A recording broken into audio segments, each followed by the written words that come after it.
ഏറെ നാളുകൾക്ക് ശേഷമാണ് ഞാൻ ഒരു വീഡിയോ ചെയ്യുന്നത്. മനസ്സിൽ പല പല കാര്യങ്ങളുണ്ടായിരുന്നു എങ്കിലും എപ്പോഴാണ് എങ്ങനെയാണ് ഇതൊക്കെ ചെയ്തു തുടങ്ങേണ്ടത് എന്നൊരു ആശയക്കുഴപ്പം എനിക്ക് ഉണ്ടായിരുന്നു. ഏതായാലും 2025 തുടക്കം തന്നെ എന്നെപ്പോലെയൊക്കെയുള്ള സ്ത്രീകൾക്ക് വളരെയധികം ആത്മവിശ്വാസം നൽകുന്ന ഒരു വർഷമായിട്ടാണ് തുടങ്ങിയിരിക്കുന്നത്.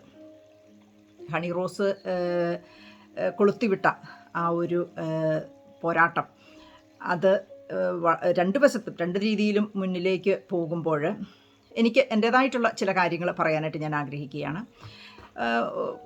കുറച്ച് കാലം കൊണ്ട് ഞാൻ സോഷ്യൽ മീഡിയയിൽ നിന്ന് വിട്ടു നിൽക്കേണ്ട ഒരു സാഹചര്യം ഉണ്ടായിട്ടുണ്ട്. തീർച്ചയായിട്ടും ആശയപരമായിട്ടുള്ള പല അഭിപ്രായ വ്യത്യാസങ്ങളും നമുക്കുണ്ടാകാം. അത്തരത്തിൽ രാഷ്ട്രീയപരമായിട്ടായാലും ആശയപരമായിട്ടായാലുമുള്ള പോരാട്ടങ്ങളെ എല്ലാ തരത്തിലും ഞാൻ എന്നും അപ്രീഷിയേറ്റ് ചെയ്തിട്ടുള്ള ഒരു വ്യക്തിയാണ്. കാരണം അങ്ങനെ ഒരു ആശയ അഭിപ്രായ സംഘർഷമുണ്ടായാൽ മാത്രമേ അതിൽ നിന്ന് തെറ്റും ശരിയും വേർതിരിച്ചറിയാനും ആൾക്കാർക്ക് നല്ലത് സ്വീകരിക്കാനും കഴിയുകയുള്ളൂ എന്നും അത്തരം സംവാദങ്ങളെ പ്രോത്സാഹിപ്പിക്കേണ്ടതാണ് എന്ന നിലയിൽ അതിന് വളരെയധികം മുൻകൈ എടുക്കുന്ന ഒരു വ്യക്തി കൂടിയാണ് ഞാൻ. എന്നാൽ നമുക്ക് ആശയപരമായിട്ടൊരു വ്യക്തിയെ നമുക്ക് തോൽപ്പിക്കാൻ കഴിയാതെ വരുമ്പോൾ അവരുടെ വ്യക്തി ജീവിതത്തെ പരസ്യമായി എടുത്ത് കൊണ്ടുവരികയും അവരുടെ വ്യക്തി ജീവിതത്തെ ആക്ഷേപിക്കുകയും അതിലുണ്ടായിട്ടുള്ള പരാജയങ്ങളെ ആയിക്കോട്ടെ, കുഴപ്പങ്ങളെ ആയിക്കോട്ടെ, പ്രശ്നങ്ങളെ ആയിക്കോട്ടെ, അവയെ വളരെ അവഹേളനപൂർണ്ണമായിട്ട് അവതരിപ്പിക്കുകയും, ഇപ്പോൾ ഉദാഹരണത്തിന് എൻ്റെ കാര്യം പറയുകയാണെങ്കിൽ ഞാൻ എൻ്റെ വ്യക്തി ജീവിതത്തെക്കുറിച്ചുള്ള കാര്യങ്ങളൊന്നും പരസ്യപ്പെടുത്തേണ്ട ആവശ്യം എനിക്കില്ല. നമ്മൾ അതെൻ്റെ രാഷ്ട്രീയത്തെയോ അല്ലെങ്കിൽ എൻ്റെ ആശയത്തെയോ അഫക്റ്റ് ചെയ്യുന്ന ഒരു ഫാക്ടറായിരുന്നില്ല.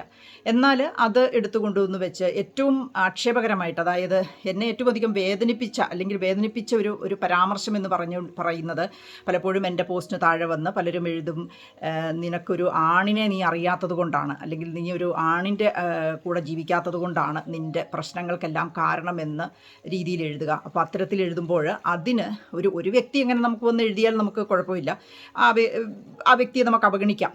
പക്ഷേ ആ വ്യക്തിയുടെ ആ ഒരു കമൻറ്റിന് കിട്ടുന്ന വലിയ ഒരു ലൈക്ക് അല്ലെങ്കിൽ സപ്പോർട്ട്, ആണുങ്ങളുടെ ഭാഗത്തുനിന്നും പെണ്ണുങ്ങളുടെ ഭാഗത്തുനിന്നും ഉള്ള ആ ഒരു സപ്പോർട്ട് കാണുമ്പോഴാണ് അതിൽ തന്നെ നമ്മൾ വളരെയധികം സ്നേഹിക്കുകയും അല്ലെങ്കിൽ നമ്മൾ വിശ്വസിക്കുകയും ഇവരൊക്കെ നമ്മുടെ ആദർശത്തോടൊപ്പമാണ് അല്ലെങ്കിൽ നമ്മുടെ ആശയത്തോടൊപ്പമാണ് എന്ന് നമ്മൾ കരുതുകയും ചെയ്തിരുന്നവർ പോലും അതിൽ ലൈക്കും കമൻറ്റും ഒക്കെ ഇട്ട് കഴിയുമ്പോഴാണ് നമുക്കതിനകത്ത് ഒരു ഹരാസ്മെൻറ്റ് ഫീൽ ചെയ്യുന്നത്, നമുക്കതിലൊരു വിഷമം ഫീൽ ചെയ്യുന്നത്, അല്ലെങ്കിൽ നമുക്കതിലൊരു സംഘടിതമായിട്ടുള്ള ഒരു ആക്രമണം ഫീൽ ചെയ്യുന്നത്. അവിടെയാണ് പലപ്പോഴും നമ്മൾ തകർന്നു പോകുന്നത്. കാരണം അതിനൊരു മറുപടി പറയുക എന്ന് പറയുന്നത് എന്നെ സംബന്ധിച്ചിടത്തോളം എനിക്ക് അസാധ്യമായിരുന്നു. കാരണം ഞാനൊരു നല്ല പിതാവിന് ജനിച്ച മകളാണ്. നല്ല ആങ്ങളമാരുടെ സംരക്ഷണത്തിൽ, അവരുടെ സുരക്ഷിതത്വത്തിൽ വളർന്ന ഒരു സ്ത്രീയാണ്. എൻ്റെ മക്കളുടെ രണ്ട് മക്കളുടെയും അപ്പൻ എന്ന് പറയുന്ന ആൾ ഒരു പുരുഷനാണ്, ഒരു ആണാണ്. അപ്പോൾ ഇവർക്കൊക്കെ ഒരു മറുപടി കൊടുക്കുമ്പോൾ ഞാൻ ഇവരെ എല്ലാവരെയും അപമാനിക്കുന്നതിന് തുല്യമാണ് ഞാൻ അവരുടെ നിലവാരത്തിലേക്ക് താഴ്ന്ന് ഞാനൊരു മറുപടി പറയുക എന്ന് പറഞ്ഞാൽ എൻ്റെ അപ്പനെയും ആങ്ങളമാരെയും എൻ്റെ കുട്ടികളുടെ അച്ഛനെയും പിന്നെ അതോടൊപ്പം എൻ്റെ കൂടെ ജോലി ചെയ്തിട്ടുള്ള നല്ല സഹപ്രവർത്തകരെയും എനിക്കങ്ങനെ ഒരു മോശം അനുഭവമൊന്നും ആരുടെ ഭാഗത്തൊന്നും ഉണ്ടായിട്ടില്ല.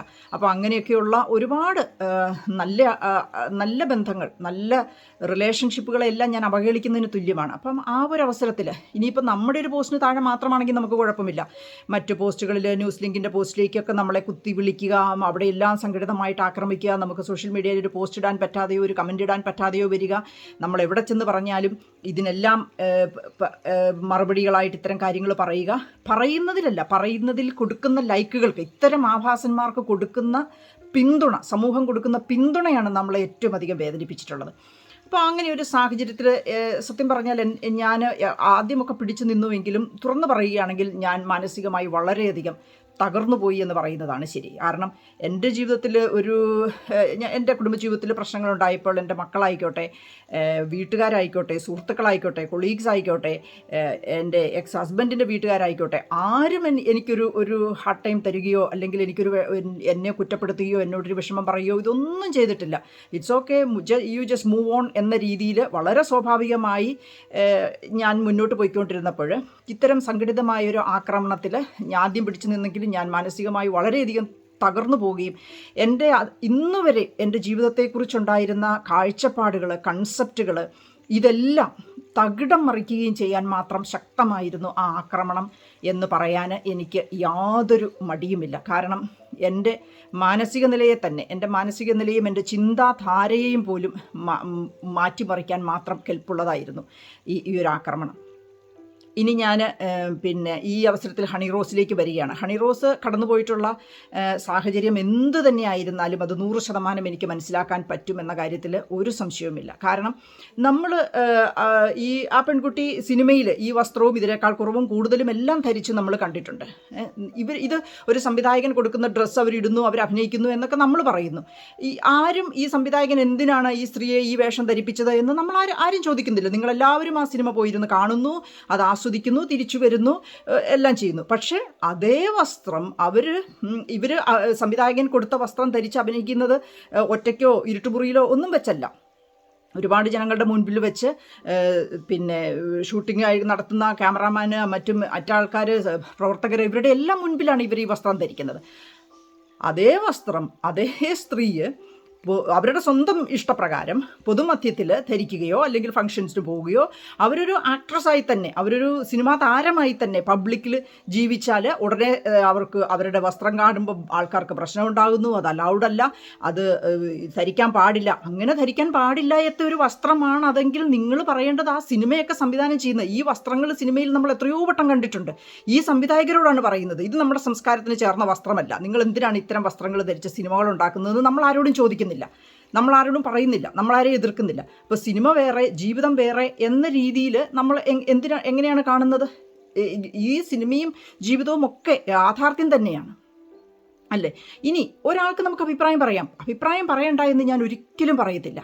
പക്ഷേ ആ ഒരു അഭിപ്രായത്തെ അതിൻ്റെ ഏറ്റവും താഴ്ന്ന നിലവാരത്തിൽ എത്തിക്കുകയും അതിനെ വളരെ പരിഹാസപൂർണമായിട്ട് അതിന് വലിയ പിന്തുണ കൊടുക്കുകയും ചെയ്തുകൊണ്ട് ചെയ്യുമ്പം ഇതെല്ലാവർക്കും ഇതേ അഭിപ്രായമാണ് എന്നുള്ളതാണ്. അപ്പോൾ ഇപ്പോൾ ഞാനൊക്കെ ആദ്യകാലത്ത് UK വന്ന സമയത്ത് നമുക്ക് പല പാർട്ടികൾക്കും മറ്റു കാര്യങ്ങൾക്കൊക്കെ നമ്മളെ ഇൻവൈറ്റ് ചെയ്യുമ്പോൾ ശരിക്കും ഇവിടുത്തെ ഒരു ഡ്രസ് കോഡിൽ പോകണം എന്നുള്ളതാണ് ഇവിടുത്തെ. അല്ലെങ്കിൽ നമ്മളൊരൊറ്റപ്പെട്ട് നിൽക്കുന്നതായിട്ട് തോന്നും, പ്രത്യേകിച്ച് മലയാളികളും ഇന്ത്യക്കാരും ഒന്നും ഇല്ലാതിരിക്കുന്ന പ്രത്യേകിച്ച് പാർട്ടികളിലാണെങ്കിൽ നമ്മുടെ ഡ്രസ്സ് ഇട്ട് പോകുമ്പോൾ നമ്മളൊരു ഒറ്റപ്പെട്ട് നിൽക്കുന്ന ഒരു അവസ്ഥ വരും. പലപ്പോഴും എനിക്ക് അത്തരം വസ്ത്രങ്ങൾ ധരിക്കാൻ ഒരു പ്രയാസമുള്ളത് കൊണ്ടും ഞാൻ ഒരുപാട് കാര്യങ്ങൾക്ക് സോഷ്യലി ഞങ്ങൾ മിങ്കിൾ ചെയ്യാതെ ഞാൻ ഇരുന്നിട്ടുണ്ട്.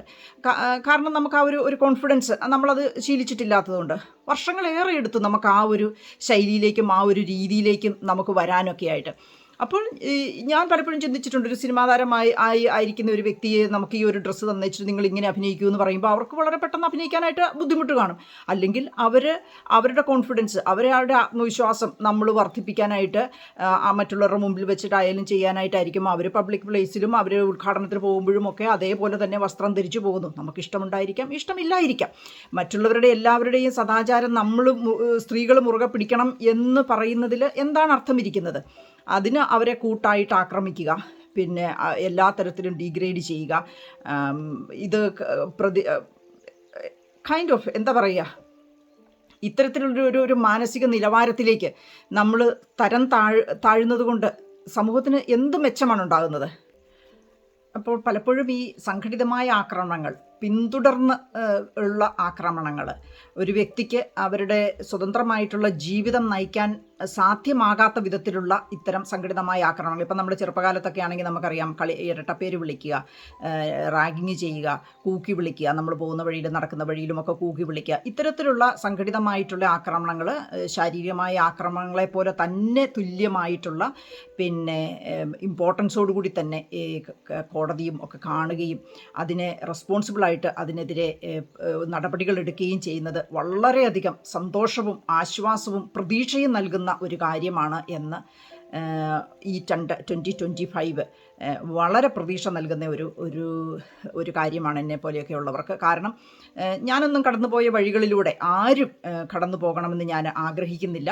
കാരണം സ്ത്രീകളായതുകൊണ്ട് അവരെ എന്തും പറയാം, അല്ലെങ്കിൽ എങ്ങനെയും പറയാം. കുറേ പേര് കൂടിച്ചേർന്ന് പറഞ്ഞു കഴിഞ്ഞാൽ അവരെ മൂലക്കിരുത്താം എന്നുള്ള ആ ഒരു ചിന്താഗതി നമ്മുടെ സമൂഹത്തിലേക്ക് കടന്നു വരുന്നത് ഒരിക്കലും സ്വീകാര്യമായിട്ടുള്ള ഒരു കാര്യമല്ല. എല്ലാവർക്കും അവരവരുടേതായ കാര്യങ്ങൾ പറയാനും അവരവരുടേതായ രീതിയിൽ ജീവിക്കാനും അവരവർക്ക് ഇഷ്ടമുള്ള വസ്ത്രം ധരിക്കാനും അവരവർക്ക് ഇഷ്ടമുള്ള ഭക്ഷണം കഴിക്കാനും അത് എങ്ങനെ ജീവിക്കാൻ സ്ത്രീകൾക്ക് പ്രത്യേകിച്ചും അവർക്കതിനുള്ള അവകാശമുണ്ട്, സ്വാതന്ത്ര്യമുണ്ട്. അത് ഖനിക്കത്തക്ക രീതിയിൽ കൂട്ടായ ഒരു ആക്രമണം നടത്തി അവരെ പിന്തിരിപ്പിക്കാമെന്നോ അല്ലെങ്കിൽ അവരെ തളർത്തിക്കളയാമെന്നോ ആരെങ്കിലും കരുതുന്നുണ്ടെങ്കിൽ അവർക്കുള്ള ശക്തമായിട്ടുള്ള ഒരു താക്കീതായിരിക്കട്ടെ ഇന്ന് കേരളത്തിൽ നടക്കുന്ന ഒരു മാറ്റം എന്ന് ഞാൻ ആശംസിക്കുന്നു, പ്രതീക്ഷിക്കുന്നു. Thank you.